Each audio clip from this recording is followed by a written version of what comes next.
Hey guys, how's it going? This is Sgt Mooby, playing a little bit of Fable 3, and this is actually going to be sort of a weekly thing. I'm going to post a Fable 3 commentary. I'm going to talk a bit about a chosen subject, and then I'm going to talk about the video for the rest of the video. So this week's special subject is friends, and there's our dog there, man's best friend. Thought it was rather fitting. Anyway, friends. Friends, to me, are one of the most important things in my life. I love all my friends. My friends are amazing, and a lot of people would say the same about their friends.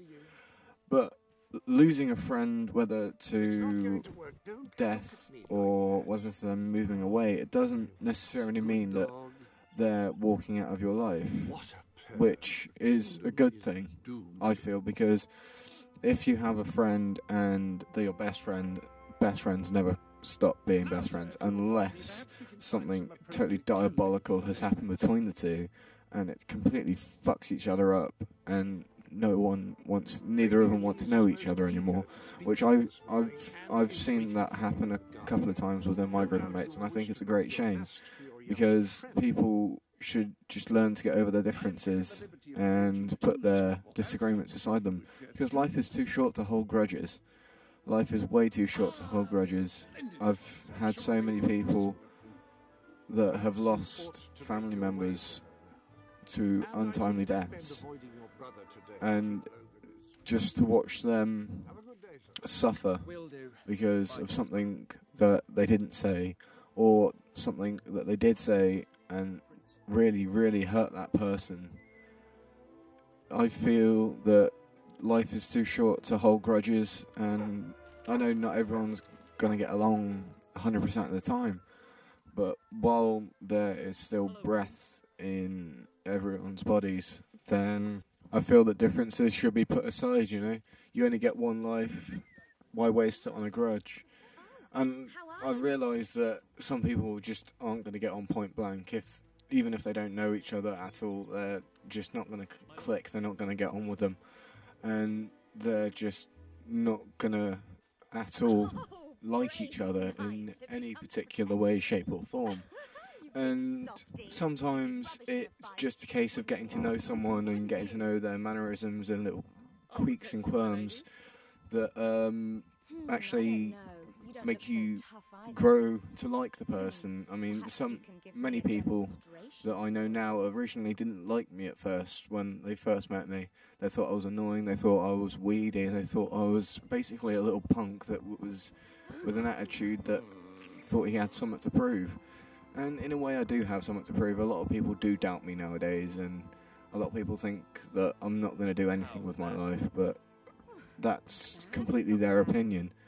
Everyone's entitled to their opinions, and that's just something that we're all going to have to accept. Now, on the subject of friends and losing friends, my best mate actually has just got offered a chefing job at one of the UK's top restaurants. But the problem is that he's going to have to move away, and when I first found out that he got the job, I was so happy for him. I was probably more happy than anyone for him. I know that's a pretty tall order because a lot of people were happy for him. But in the same sort of way, I felt that I was losing almost a part of me. I mean, we've been best mates for at least 5 years, and it's got to the point where we can actually finish each other's sentences. We've been mates that long, and we know each other that well that we can finish each other's sentences. And I'm sure, in fact, I know that other people have mates that are best mates that are exactly like that. You think exactly the same way. Your mate says something, and you turn to them and go, "I was going to say that, you bastard." And basically, how would you feel if you lost them? I'm not saying due to death or anything, but hang on, wasn't that chicken that got killed earlier in the opening cutscene? I think it was. Anyway, how would you feel if your mate was suddenly taken from you or had to move away? If you've never really had to accept something like that, then I'm not really sure that you can know how it feels to have someone that you know and that you love so much just move away. I'm not saying that he'll never be back. Of course he's going to be back. He can't get away from me. It's got that bad that he cannot get away. And that might be a bad thing, that might be a good thing. But anyway, he is my best mate, and I am going to miss him more every day that he's away. And yeah, I know he is going to come back for his birthday, which is in January.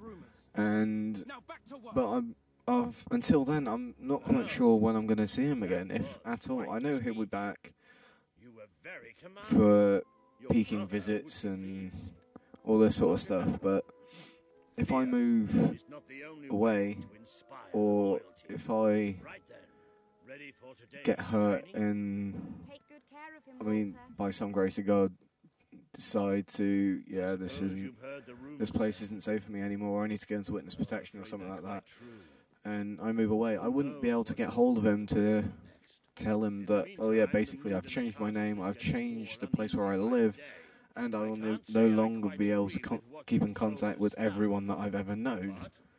And something like that, it makes me wonder if things are going to pan out the way that I hope they are. I hope we're going to be best mates for life. I mean, the amount of time that we spent together is beyond belief. Pretty much every day during the summer we chilled out or met up for a drink or just saw each other even for a fleeting moment, but in the same way it's all building towards something, it's all adding to the thing that you've come to know and that you've come to accept. And when that eventually gets taken away, well, not exactly taken away, but when that gets put on hold for I have no idea how long, it kind of makes me feel like, what am I going to do? I probably won't go out as much. I probably will stay in and record gameplays, which I know some of you are happy about. Others of you think I should get a life and quit moaning and get a proper job.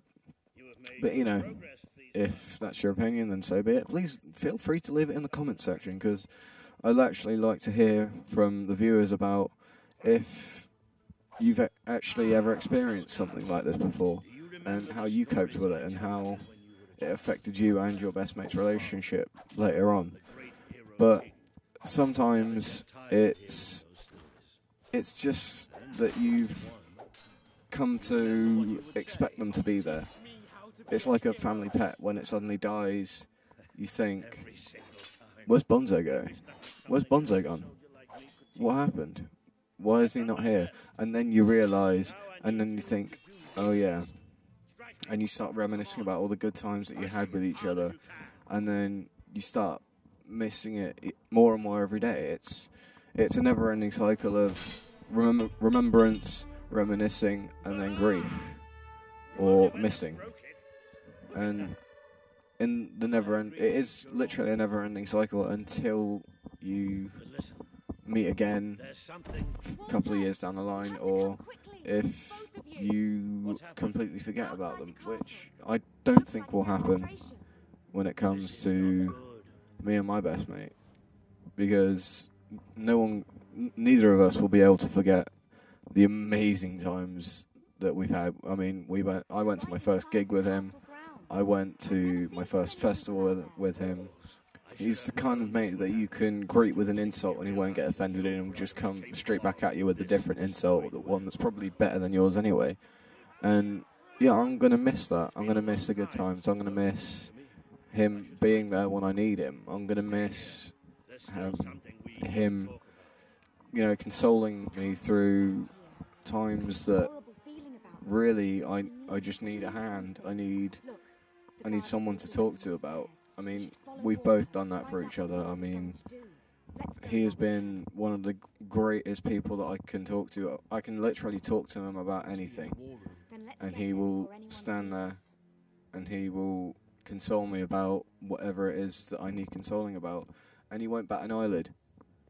He will not act shocked, or he won't judge me because of things that have happened. I mean, things that happened with my last girlfriend, they went terribly bad. And he was really the only one that I could talk to about it without feeling embarrassed by having the problem or being too shy or not wanting to talk to them about it because of what they might think of me after I've told them about it. But when you know someone that well, it's nothing. It's basically, you got a problem, okay, we'll work together to sort it out. And I know that I'm going on and on about friends, but I can't stress how important friends are to me and how important they should be to you. I mean, my friends are like my second family, really. We're a dysfunctional family. We're a dysfunctional family, but at the same time, we work. And that is more important. I think sometimes I value my second family more than I do my first family, which is kind of interesting. And it's in the same token, it's kind of, well, surely that shouldn't be the case, because your family are your family. They will be there for you no matter what. But my friends are there for me no matter what happens. They will stand by me. They will literally stick to me like glue until whatever has happened has been resolved. And right now I'm about to make my first official decision whether someone lives or dies. And since I'm doing a tyranny campaign, because on my first Fable 3 save I did a benevolent campaign, I decided, well, let's go for evil. It's so easy to be evil, but so hard to be good. I found it so hard to be good and make money at the same time. I don't now I see why politicians make so much money, because they lie. Now, some people may think that I'm crackpot or whatever, but you know, politicians do lie. But that's a thought for a different commentary. It's not for now. But anyway, the video's just about wrapping up now, and I'm gonna cut this one off here. If you could remember to rate, comment, and subscribe, that'd be awesome of you. I'm actually hoping for these videos to go up every Monday, so make a note in your diary, you don't want to miss it. Alright guys, this has been Sgt Mooby. I shall catch y'all in a bit.